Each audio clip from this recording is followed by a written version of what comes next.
Como agem os verdadeiros servos? Dia 33. Mateus capítulo 7, versículo 16. Vocês podem dizer o que eles são pelo que eles fazem. Marcos capítulo 10, versículo 43. Quem quiser ser o maior deve se tornar servo.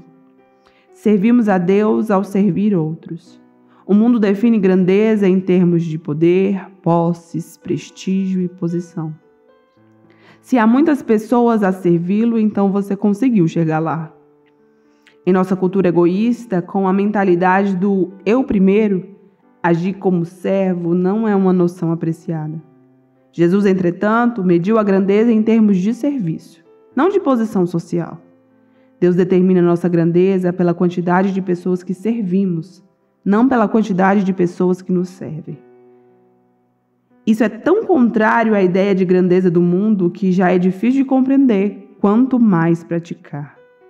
Os discípulos debateram sobre quem merecia a posição de maior destaque. E 2000 anos depois, muitos líderes cristãos ainda fazem manobras em busca de posição e proeminência nas igrejas, denominações e organizações eclesiásticas.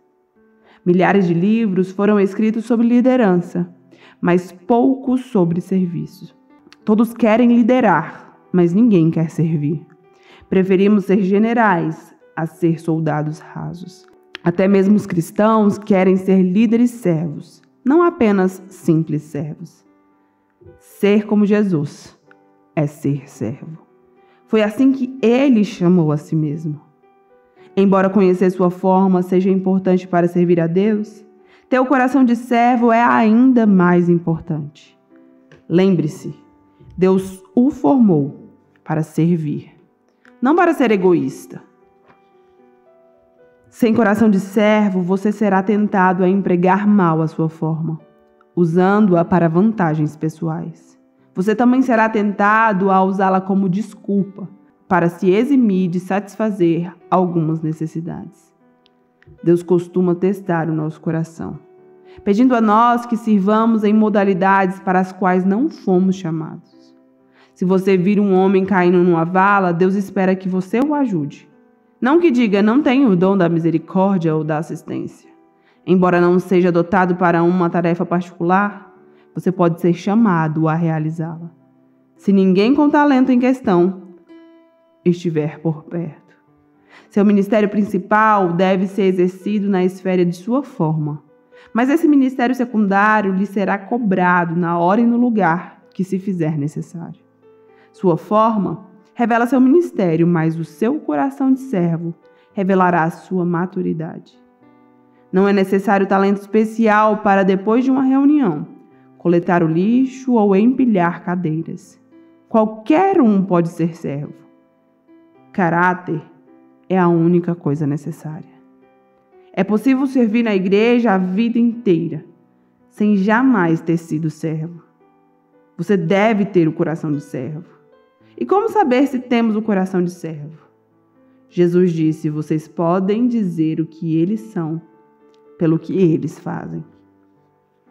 Os verdadeiros servos estão sempre à disposição para servir. Eles não preenchem o tempo com atividades que possam limitar a sua disponibilidade. Querem estar prontos a servir imediatamente quando são chamados. A exemplo do soldado, o servo deve estar sempre pronto para cumprir o seu dever. Nenhum soldado da ativa se envolve nos negócios da vida civil, já que deseja agradar aquele que o alistou. 2 Timóteo, capítulo 2, versículo 4. Se você serve apenas quando lhe é conveniente, então não é um servo de verdade. O verdadeiro servo faz o que é necessário, mesmo quando lhe é inconveniente. Você está disponível para Deus a qualquer momento? Ele pode estragar seus planos sem que você fique ressentido? Na condição de servo, você não pode escolher o lugar e o momento para servir. Ser servo significa desistir do direito de controlar a própria agenda e permitir que Deus a interrompa sempre que precisar. Se ao iniciar cada dia você lembrar que é servo de Deus, As interrupções não lhe irão causar frustração, pois a sua agenda será organizada conforme Deus planejar para a sua vida. Os servos veem interrupções como compromissos divinos para o ministério e ficam felizes com a oportunidade de servir. Os verdadeiros servos estão atentos às necessidades. Os servos estão sempre interessados em saber como ajudar outros. Quando vem uma necessidade, agarram a oportunidade de auxiliar, exatamente como a Bíblia nos ordena. Sempre que tivermos oportunidade, façamos o bem a todos, especialmente aos da família da fé. Gálatas, capítulo 6, versículo 10. Quando Deus põe alguém em situação de necessidade bem à sua frente, Ele está lhe dando a oportunidade de crescer como servo. Repare que Deus diz que as necessidades de sua família na igreja devem ter preferência, ou seja, não devem ser colocadas no fim da lista de tarefas. Deixamos escapar muitas oportunidades para servir, porque nos falta sensibilidade e espontaneidade.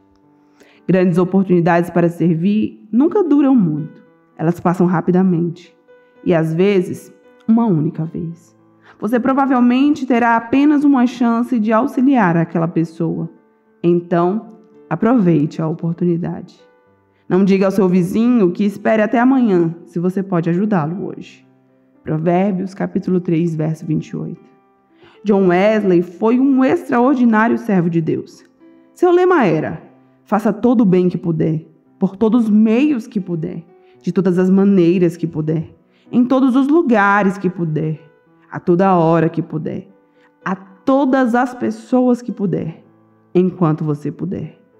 Isso é grandeza. Você pode começar procurando pequenas tarefas que ninguém mais queira fazer. Faça-as como se fossem grandes trabalhos, pois Deus está observando. Os verdadeiros servos fazem o melhor que podem com o que têm na mão.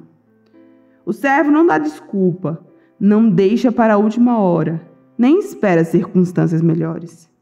Nunca diz um dia desses ou quando for a hora certa. Simplesmente faz o que precisa ser feito. A Bíblia diz: se você ficar esperando por condições perfeitas, nunca realizará nada. Deus espera que você faça o que puder, com o que tem, onde quer que esteja.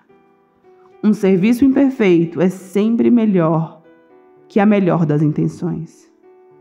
Um dos motivos que impedem muitos cristãos de servir é que eles temem não ser bons o suficiente para servir. Acreditam na mentira de que servir a Deus é somente para celebridades. Algumas igrejas fomentaram esse mito ao tornar a excelência um ídolo, e isso afastou muita gente talentosa. Você já deve ter ouvido alguém dizer: se isso não pode ser feito com excelência, não o faça. Bem, Jesus nunca disse isso. A verdade é que quase tudo que fazemos é feito de modo deficiente no início. É assim que aprendemos. Na igreja de Saddleback, praticamos o princípio do suficientemente bom. Para usar e abençoar, Deus não precisa de nada perfeito. Preferimos envolver milhares de pessoas normais no ministério a manter uma igreja perfeita dirigida por uma elite diminuta. Os verdadeiros servos fazem qualquer tarefa com igual dedicação.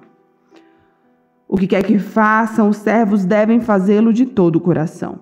Colossenses capítulo 3, versículo 23. O tamanho da tarefa é irrelevante. A única questão é: ela precisa ser feita?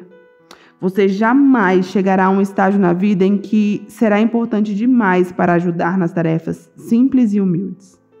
Deus jamais irá eximi-lo do trivial. É parte vital no currículo de seu caráter. A Bíblia diz: se você pensa ser muito importante para ajudar alguém necessitado, está, na verdade, enganando você mesmo. Você, na verdade, é insignificante. É nesses pequenos serviços que crescemos à semelhança de Cristo. Jesus se especializou em tarefas simples e humildes que todos queriam evitar. Lavar pés, ajudar crianças, preparar o café da manhã e servir os leprosos. Nada estava abaixo dele, pois ele veio para servir. Não foi apesar de sua grandeza que ele fez essas coisas, mas por causa dela. e Ele espera que sigamos o seu exemplo. Pequenas tarefas, muitas vezes, demonstram um grande coração. O coração de servo revela-se em pequenos atos, que outros nem pensam em realizar. Como quando Paulo reuniu os gravetos para acender uma fogueira, a fim de que todos se aquecessem após o naufrágio. Ele estava tão exausto quanto qualquer outro, mas se dispôs a suprir aquela necessidade. Nenhuma tarefa está abaixo daquele que tem o coração de servo. As grandes oportunidades estão normalmente camufladas em tarefas menores. As pequenas coisas da vida determinam as grandes. Não busque realizar grandes tarefas para Deus.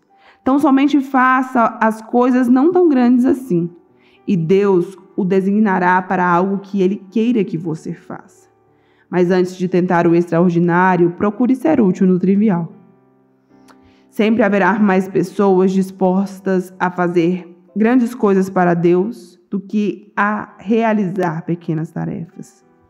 Existe uma multidão de candidatos inscritos na corrida para a liderança, mas a pista está livre para os que desejam ser servos. Às vezes você serve de baixo para cima, atendendo os que possuem autoridade, e às vezes de cima para baixo, ocupando-se dos necessitados.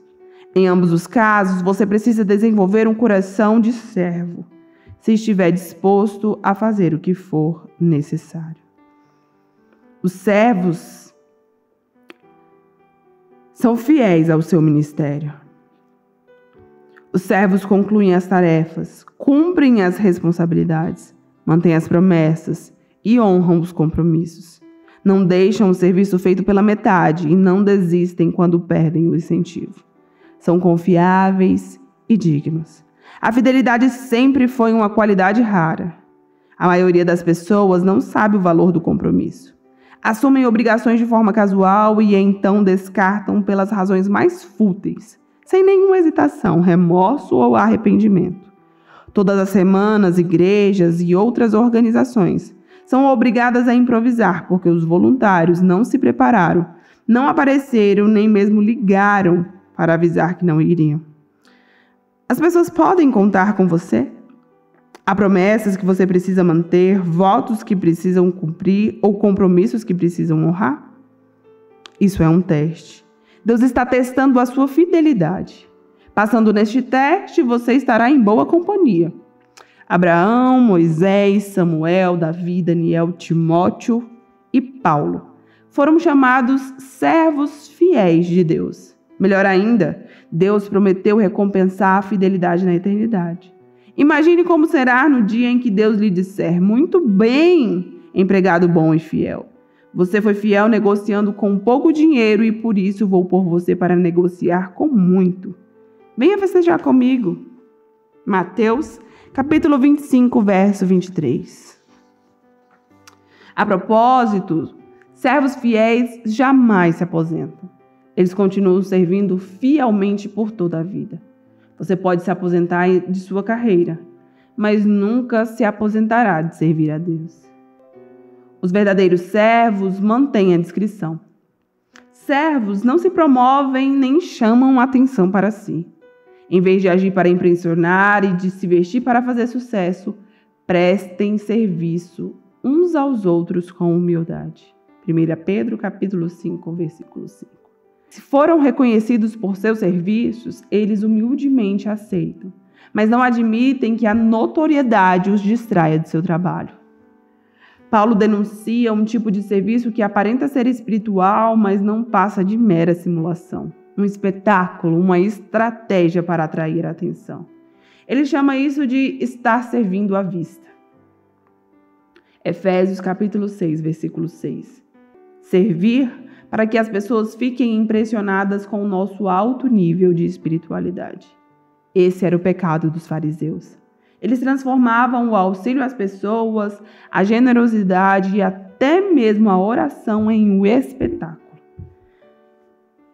Jesus detestava essa atitude e alertou: quando der esmola, não tente se fazer notado. Se você agir assim, você não receberá a recompensa da parte de seu Pai no céu. A autopromoção e a postura de servos são inconciliáveis. Os verdadeiros servos não agem pela aprovação nem pelo aplauso. Vivem para uma plateia com uma única pessoa. Como Paulo declara em Gálatas, capítulo 1, versículo 10. Se eu ainda estivesse procurando agradar a homens, não seria servo de Cristo. Você não achará muitos servos verdadeiros entre os que se põem no centro das atenções. Na verdade, isso é impossível. E os verdadeiros servos o evitam. Eles se satisfazem em servir silenciosamente nas sombras. José é um grande exemplo disso. Ele não atraiu atenção para si, mas serviu discretamente várias pessoas. Seu senhor Potifar, o carcereiro, o padeiro e o copeiro do faraó. E Deus abençoou sua postura. Quando o faraó o elevou a uma posição de importância, José ainda manteve o coração de servo, até mesmo com seus irmãos que haviam o traído. Infelizmente, muitos líderes de hoje começam como servos, mas terminam como celebridades. Tornam-se viciados em atenção, sem tomar consciência de que a luz dos holofotes deixa a pessoa cega. Servindo no anonimato, em um lugar pequeno, você pode se sentir desconhecido e sem valor. Mas ouça, Deus o colocou onde você está com um propósito. Ele conhece o número de fios de cabelo que tem na sua cabeça e sabe o seu endereço. É melhor você ficar onde está, até que ele decida mudá-lo. Ele o avisará se quiser que você vá para outro lugar. Seu ministério é importante para o reino de Deus. Quando Cristo, a verdadeira vida, aparecer de novo na terra, o ser verdadeiro e glorioso de vocês vai se manifestar também. Enquanto isso, estejam contentes com a obscuridade como Cristo. Colossenses capítulo 3, versículo 4. Existem mais de 750 halls da fama nos Estados Unidos e mais de 450 publicações do tipo Quem é Quem? Mas você não irá encontrar muitos servos nesses lugares. A notoriedade não significa nada para os servos autênticos, porque eles sabem a diferença entre ser proeminente e ser importante. Existem vários atributos proeminentes em seu corpo, sem os quais você poderia viver. As partes escondidas é que são indispensáveis. O mesmo ocorre com o corpo de Cristo. O serviço mais importante é frequentemente aquele que não é visto. No céu, Deus irá recompensar abertamente alguns de seus servos desconhecidos, pessoas das quais nunca ouvimos falar, que orientaram crianças emocionalmente perturbadas, limparam idosos que sofriam de incontinência, cuidaram de pacientes com HIV e serviram de milhares de maneiras que desconhecemos. Sabendo disso, não desanime quando o seu serviço não for notado. Persista em servir a Deus. Diante de tudo isso, prezados amigos, permaneçam firmes. Força, nada de desânimo. Dediquem-se inteiramente ao trabalho do Senhor, pois nada do que fazem para Ele jamais será perda de tempo. 1 Coríntios, capítulo 15, versículo 58. Até mesmo o menor serviço é reconhecido por Deus e recompensado. Lembre-se dessas palavras de Jesus. Se, como meus representantes, vocês derem até mesmo um copo de água fria a uma criança, serão seguramente recompensados. Mateus capítulo 10, versículo 42. Eu vou ficando por aqui, um forte abraço, até amanhã.